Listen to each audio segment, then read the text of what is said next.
నమస్కారం. వెల్లాన్యూస్ కి స్వాగతం. ముందుగా ముఖ్యాంశాలు. సోమవారం ప్రజా సమస్యల పరిష్కార వేదిక. సుప్రసిద్ధ ప్రజాకవి కరీముల్లా కవిత్వంపై విశ్లేషణ. సోమవారం వినుకొండ పట్టణంలోని వై కన్వెన్షన్ హాల్ నందు జరుగు ప్రజా సమస్యల పరిష్కార వేదికకు పల్నాడు జిల్లా కలెక్టర్ కృతిక శుక్ల, ప్రభుత్వ చీఫ్ విప్, సీనియర్ శాసనసభ్యులు జీవీ ఆంజనేయులు పాల్గొని ప్రజల నుండి ఫిర్యాదులను స్వీకరించి సమస్యలకు పరిష్కార మార్గం చూపనున్నారు.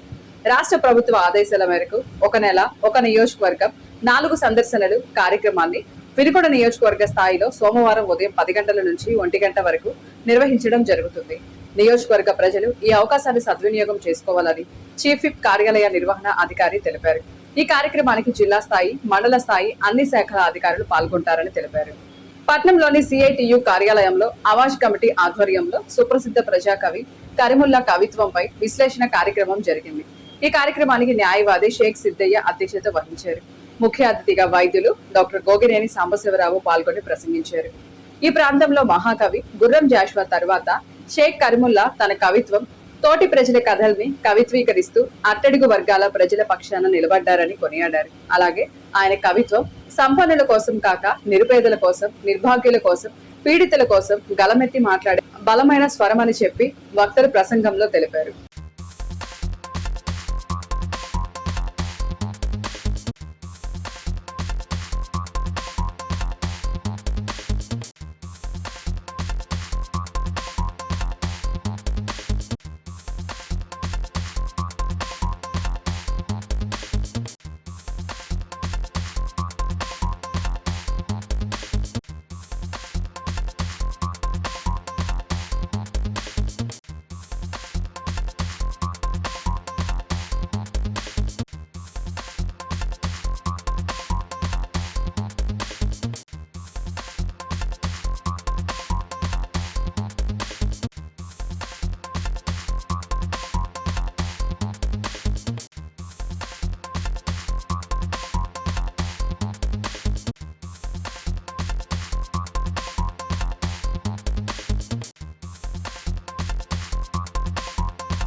పట్నంలోని నిమ్మలబావి బజార్ రజక సోదర సోదరీమణుల ఆధ్వర్యంలో మార్కాపురం రోడ్డులోని పసుపులేరు వాగు వద్ద గంగమ్మ తల్లికి, అలాగే నిమ్మలబావి బజార్ లో కొలువుదీరిన ఎల్లమ్మ తల్లికి భక్తి శ్రద్ధలతో బోనాల సంబరాలు నిర్వహించారు.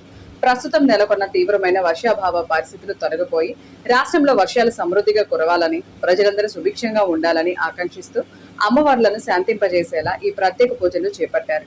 ప్రతి సంవత్సరం ఆనవాయితీగా వస్తున్న ఈ బోనాల కార్యక్రమంలో రజక భక్తులు బోనాలు ఎత్తుకొని పట్న పురవీధుల్లో ఘనంగా ర్యాలీ నిర్వహించి అనంతరం అమ్మవార్లకు బోనాలు సమర్పించి తమ మొక్కులు చెల్లించుకున్నారు.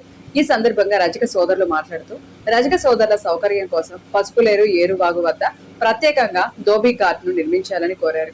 రజక వృత్తిదారులు బట్టలు ఉతుక్కోవడానికి వీలుగా తగిన వసతి కల్పిస్తూ ఘాట్లను నిర్మించాల్సిందిగా స్థానిక శాసనసభ్యులు జీవీ ఆంజనేయులకు విజ్ఞప్తి చేశారు. వినుకొండ పట్టణానికి చెందిన సీనియర్ జర్నలిస్టు ఏండ్లూరి శ్రీనివాసరావు ఆకస్మిక మరణం ఎంతో బాధాకరంగా ఉందని ఏపీ ప్రభుత్వ chief whip, MLA GV Anjaneyulu, GDCC bank chairman Makkena Mallikarjunarao, Vinukonda నియోజకవర్గ మాజీ శాసనసభ్యులు బొల్లా బ్రహ్మనాయుడులు తెలియజేశారు. ఈ సందర్భంగా పట్నంలోని కారంపూడి రోడ్డులోని సీతారామ టవర్స్ లో వారి స్వగృహంలో ఉన్న ఎండ్లూరి శ్రీనివాసరావు భౌతిక కాయాన్ని సందర్శించి ఘన నివాళులు అర్పించారు. ఎంతో కాలంగా మీడియా రంగంలో అపార అనుభవంతో పాటు మంచి మనిషిగా ఎంతో మందికి ఉపాధి కల్పించిన గొప్ప వ్యక్తి అని కొనియాడారు. అనంతరం ఎండ్లూరి శ్రీనివాసరావు కుటుంబ సభ్యులను ఆప్యాయంగా పలకరించి సానుభూతి వ్యక్తపరిచారు. అదేవిధంగా వినుకొండ నియోజకవర్గంలోని జర్నలిస్టులు ఎండ్లూరి శ్రీనివాసరావు భౌతిక కాయాన్ని సందర్శించి ఘన నివాళులు అర్పించారు. ఇంతటితో వెల్లాను సమాప్తం. తిరిగి రేపటి వెల్లానులో కలుసుకుందాం. నమస్కారం.